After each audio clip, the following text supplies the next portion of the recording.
everybody and welcome back to the channel, and if you're new here you're really welcome and it's very nice to meet you. I'm Jane and my husband Mike is behind the camera. We're British, early retirees, debt and mortgage free and living a thrifty, frugal and money saving life on a super tight budget here in Brittany in northwest France. And every Friday we share something food related with you, and today we're going to share jam making with you. I think some people are a bit scared of making jam or a bit scared of making preserves of any kind, and it is really very simple. And as a British person, it's something that's been handed down through generations. It's something that we always make our own jam.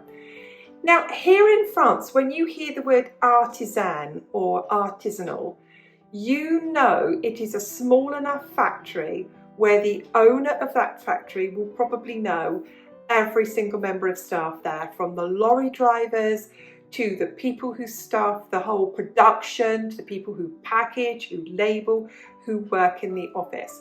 So artisanal means basically a small, very personal business and a factory, but that still could mean 300 people in total working there. And when we look at those artisanal jams and produce here in France, for a normal size jar, that jam is around €4 a jar. And what I want to share with you is that you can make your own jam for a fraction of the price. And I know you're going to say, but you can buy jam and it's from a big mass factory. But what they do is they add more water to it. They add more of the gelling product to it. They add more pectin to it.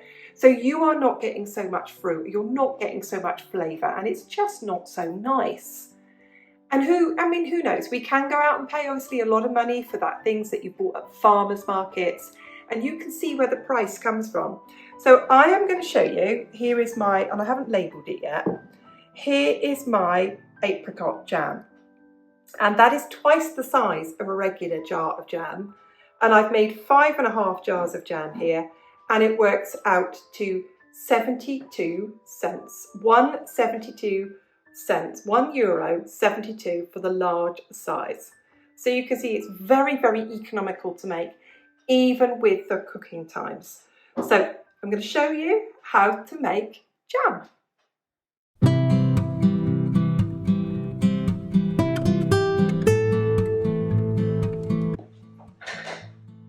Let's go through my ingredients and some of the equipment I'm going to use today to make my jam.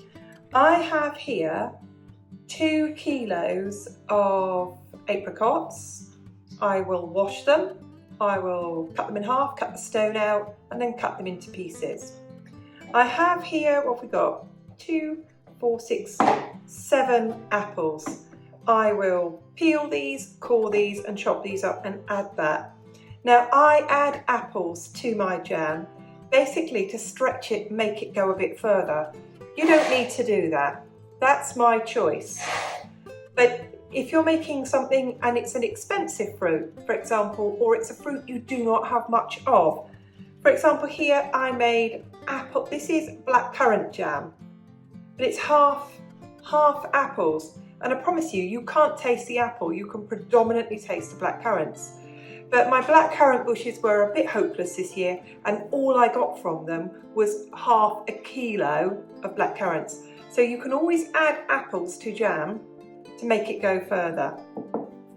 Now you can use regular sugar, but as you can see here, I have got jam sugar. It is 98% sugar and 2% pectin and citric acid.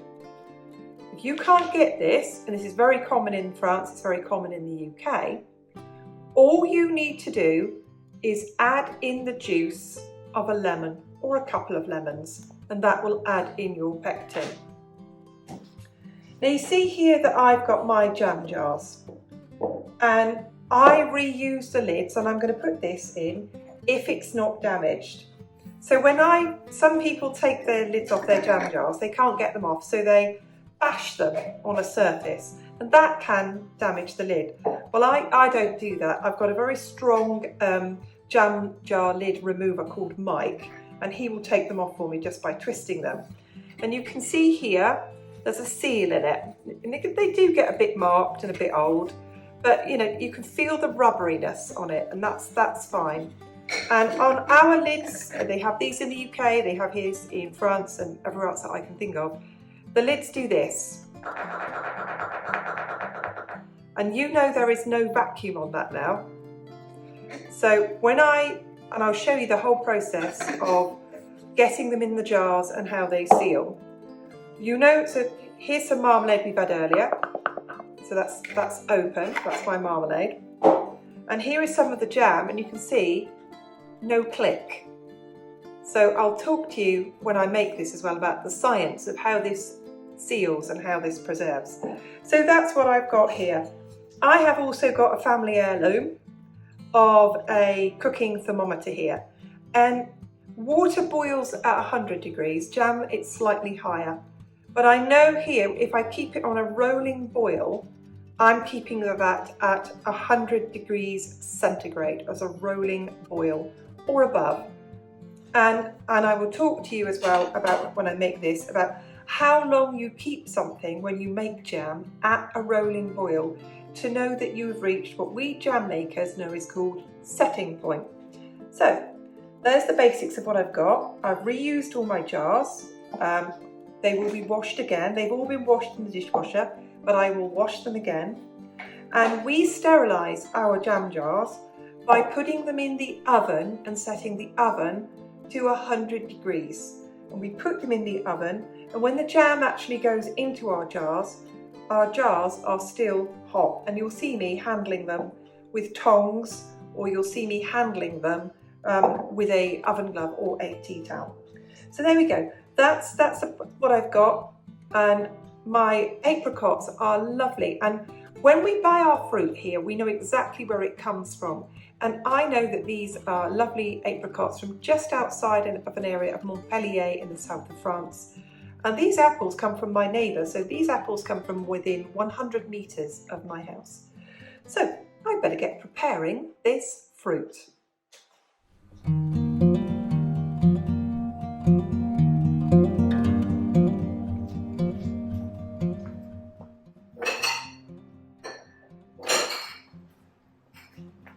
First thing I'm going to do is I'm going to get my jars that I've washed again in hot soapy water, and I've rinsed them, and I'm going to get them into my oven. Sorry, I'm going to get them into my oven to sterilise them. And I'm going to put them down on their side and not standing up, because I'm going to use tongs. I'll just show you this. I'm going to use tongs to get them out, so I can get them out easily when they're on their side, because they're going to be hot when they come out of the oven.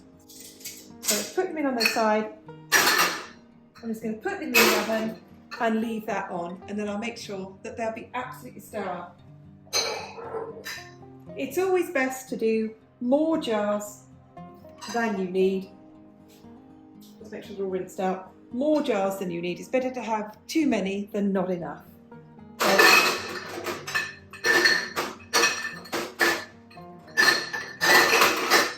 They're all in there. They're completely oven proof. They're not going to shatter. They're all going to be fine, and they're going to stay in my oven, and I will know they're absolutely sterile. When it comes to the lids equally have to be sterilised, and these will be boiled for about 10 minutes to make sure they are absolutely spotlessly clean and sterile.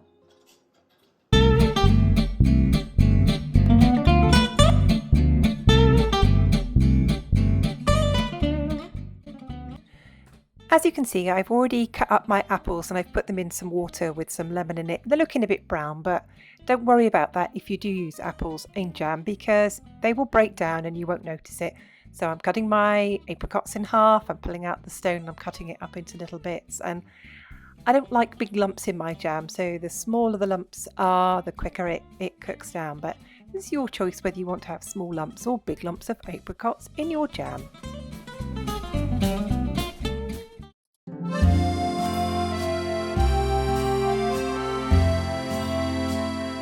You might be wondering what I'm doing showing you a plate. Well, when you're making jam, when you think your jam has reached setting point, you're going to take a spoonful it out and put it onto a cold plate. So what I'm going to do with this plate right now is this plate is going to go into my freezer, so it's really cold. And then after the allowed amount of time, when I have boiled my jam and I believe it's at setting point, I will then put a couple of spoonfuls of the jam on this, put it back in the freezer and take it out about 1 minute later. I will then show it to you. If you push your finger through it and it completely wrinkles, you know it has reached setting point. So for now, this is going into my freezer.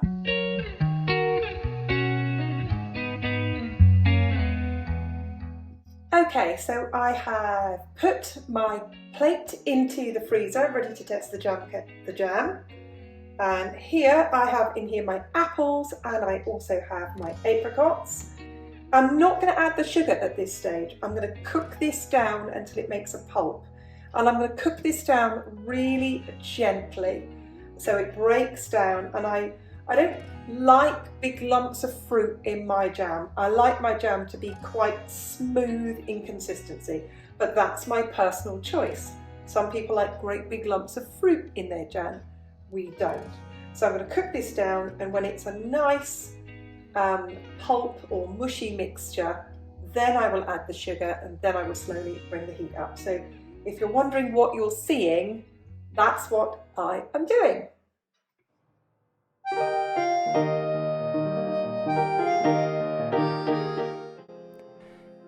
You can see the cooking process is well underway here. It's softening up, it's boiling away, and you'll see me add a little bit more water because I'm not quite happy with the liquid content, and you'll see me add in my 2 kilos of sugar.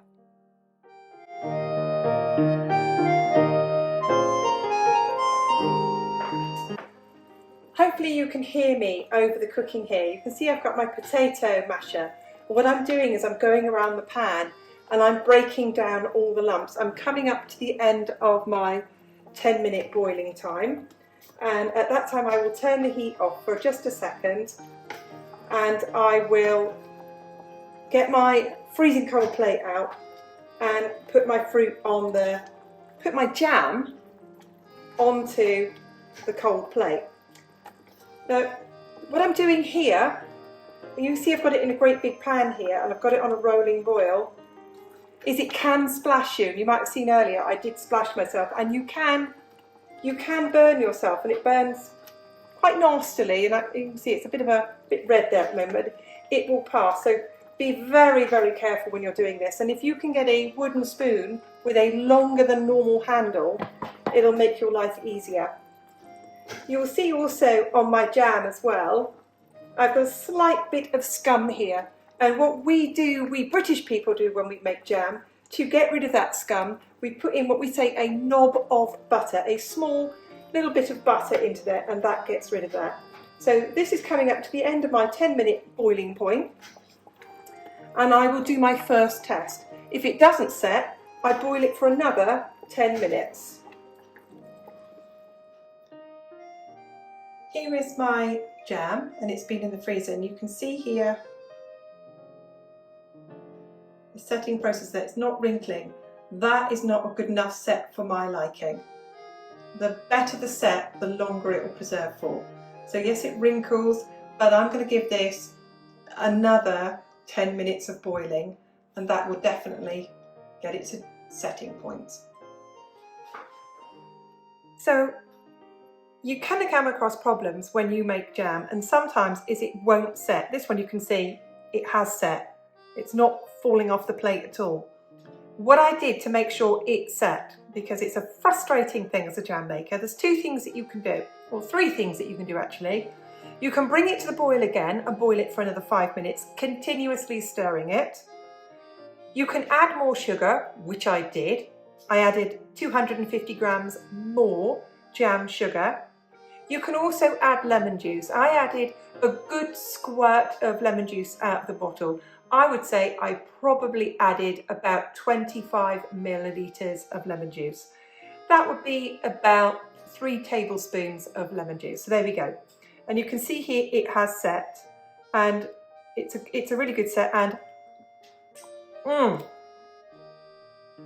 homemade jam has so much more fruit flavour than any jam you can buy. I mean, it's literally jam and sugar, isn't it? It's just delicious. So there we go, I'm happy with that. I'm now going to get it into the jars.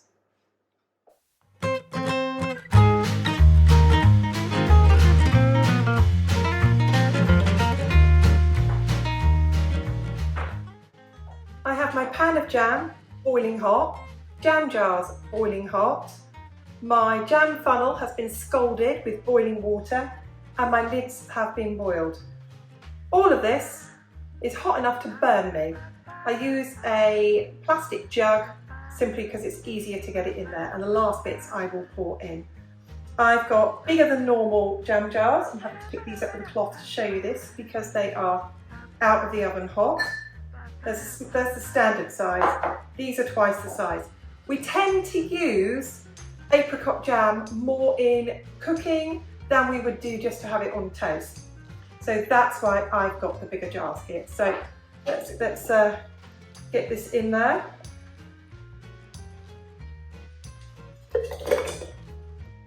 And it bubbles and spits a bit because it's hot. The last few bits I will use the funnel to get in there. I've washed and sterilised more jars than I need because it's better to have too many jars than not enough jars. And yes, I do spill it everywhere and I give the kitchen a good clean afterwards.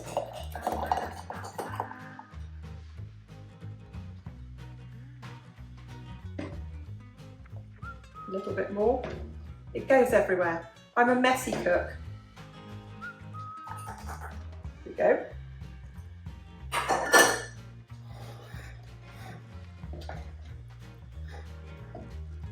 I'll talk through whilst I'm doing this, how this preserves itself. First of all, you've got a high acid product inside here of fruit. Next, the preservative is the sugar. The jam jars are boiling hot. The jam is boiling hot. When I put the lids on, after I've wiped off the top of the lids, when it cools down, it'll create a vacuum. But you can make jam and just put it, we used to in the old days, put a little waxed disc of paper on top of the jam, stop the air getting to it, a piece of cellophane on top of it, and an elastic band, and that's all we used to do with jam. We didn't have these lids that you can get now that have what we call in Europe clicky lids, to know that they are absolutely sealed. And your jam used to get eaten faster in those days. I'm hoping that this jam lasts me all winter long. Jam like this apricot jam is absolutely gorgeous to have on bread for breakfast in the morning. Making a big old mess here. But you can see the principle here of getting it into the jars. So you have to be very careful when you're doing this. The jam is boiling hot, the jam jars are boiling hot, and yes, it is messy, and yes, I do make a mess. I always have a small jar in case the big ones are too much. And let's keep going with this. These are double-sized jam jars. I'll need to get my rubber scraper spatula thing in a moment. Oh, it is messy. It is messy. Remember being as a child, when this would go cold off the table, having my little finger cleaning it off the table. But please don't have children around you when you're making jam. It splashes, it's boiling hot. And if this gets on your skin, it's far worse than a water burn. Far worse.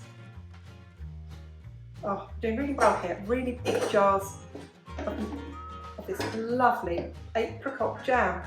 And like I said to you, these French apricots come right from the south of France.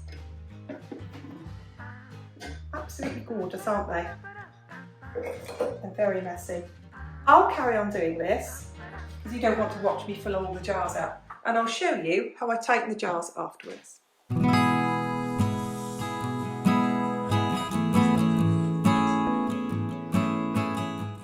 I gave everything a little bit of a clean up very carefully. This is boiling hot. And I've cleaned around here. Now I'm not going to clean around these jars, which have got bits of jam and stickiness on them because they're boiling hot, until they're completely cold. And then what I will do is I will get a clean dishcloth, I will rinse it out, I will get it, and I will just use warm water and keep wiping the jars afterwards. So now I want to make sure I get my lids on.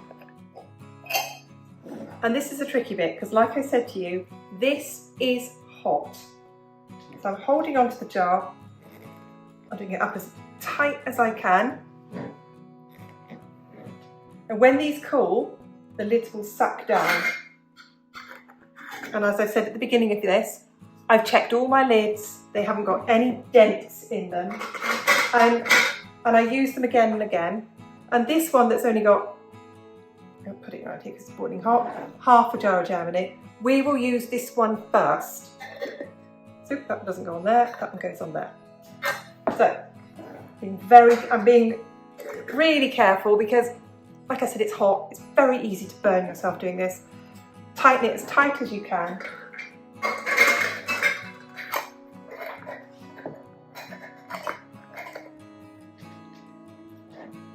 If you can't tighten it, get somebody else to tighten it for you. There we go. These are extra large jars. If I were to go and buy what they would call artisan jam, you know, small producer made jam of this size, I'd be paying around €5 a jar for this. And I certainly didn't pay that much to make it. In fact, at the end, I'll tell you exactly how much each jar cost me to make.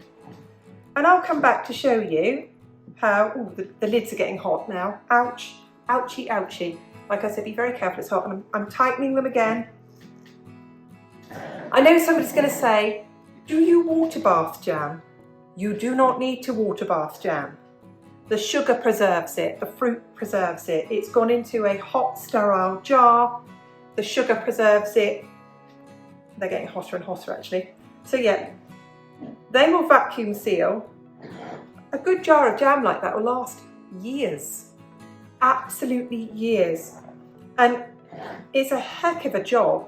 One heck of a job to get these lids off afterwards because it creates its own vacuum. And the vacuum comes, in the science, from the reducing of the temperature. As it reduces down in temperature, it creates a vacuum. So there we go. There's the jam, all made, all in the jars. And I just now have to clean up a lot of sticky pans and sticky spoons.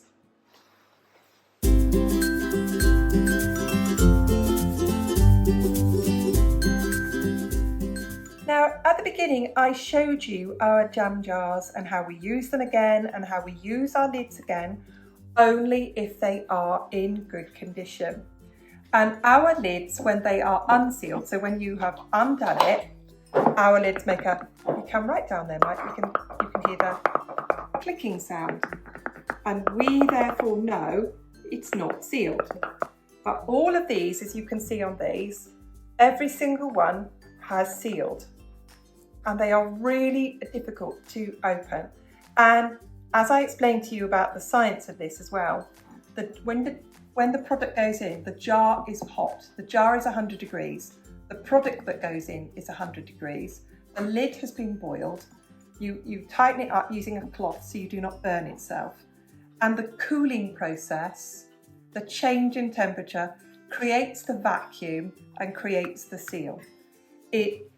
It lasts because of the fruit. The fruit is acidic and the sugar preserves it. So you can see on there, it's got a really, really good seal, really good set on it and a really good seal on it. And even with the air gap on there, it's absolutely safe to eat. And I do understand how some people feel nervous about making preserves. Now with jam, you do not need to water bath it when you have got the levels of sugar in it that I have said and the fruit in it. And the ingredients, quite simply, is the same weight of fruit as the same weight of sugar. And that's whether you make blackcurrant jam, whether you make apricot jam, whether you make strawberry jam or raspberry jam. And it's the way we British people have been doing it for hundreds upon hundreds of years. So if I use 2 kilos of apricots and the apples that I used all together, I use 2 kilos of sugar. And as you saw in the video, I wasn't quite happy with the set of that. And as I explained to you, there are 2 things you could do if the set is not the way you like it. You can add a good squirt of lemon juice, or as I did, I added a good squirt of lemon juice and I added 200 grams of more sugar. So I did that and I got that really, because I like to have a really firm set on my jams because they last longer. Now, we really hope that you enjoyed the video today. If you found it interesting or if you found it entertaining, let's hope that you'll leave us a like for the video today. We love your comments. Do you make jam? How do you make your jam? Maybe people don't make jam the way we British people make jam. Love to hear from you. And we will see you again soon. Thanks for watching. Bye bye for now.